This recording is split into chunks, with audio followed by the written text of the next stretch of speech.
देखिए अभी अभी देखो, अभी 12 बजे फैसला आ जाएगा, तो मैं कैसे फैसला सुनाऊं? फैसला तो जज साहब सुनाएंगे। 17 साल के बाद अब एक फैसला है, वो आ जाएगा। हम सब इंतजार कर रहे हैं कि फैसला क्या आ रहा है। हमारे सामने एक घटना घटी है मालेगांव में, बड़े बड़े नाम उसमें शामिल है, तो अभी न्यायालय तय करेगी।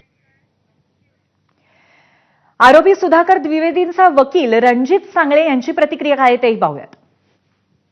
आता त्यांनी सहन केलेलं आहे, त्यांनी जे भोगलेलं आहे, त्याच्या जे काही त्यांच्या भावना आहेत त्या त्यांनी व्यक्त केलेल्या असतील, पण न्याय प्रक्रिया ही वेगळ्या पद्धतीने चालू राहते आणि त्याच पद्धतीने जे काही आम्ही क्रॉस एक्झामिनेशन केलेलं आहे, कदाचित मी एकटाच आहे ज्यांनी पहिल्यापासून 323 पर्यंत पूर्ण 323च्या 323 विटनेसेस क्रॉस एक्झामिन केले, उलट तपासणी केलेली आहे, 50 दिवस रोज 6 तास आर्ग्युमेंट केलेले आहे। त्याच्यामुळे मला असं वाटतं that the law will take its own course. न्याय आणि कायदा त्यांची व्यवस्थित बाजू लावून धरेल। आणि या सगळ्या प्रकरणाच्या अनुषंगाने आपले प्रतिनिधी वेदांत नेब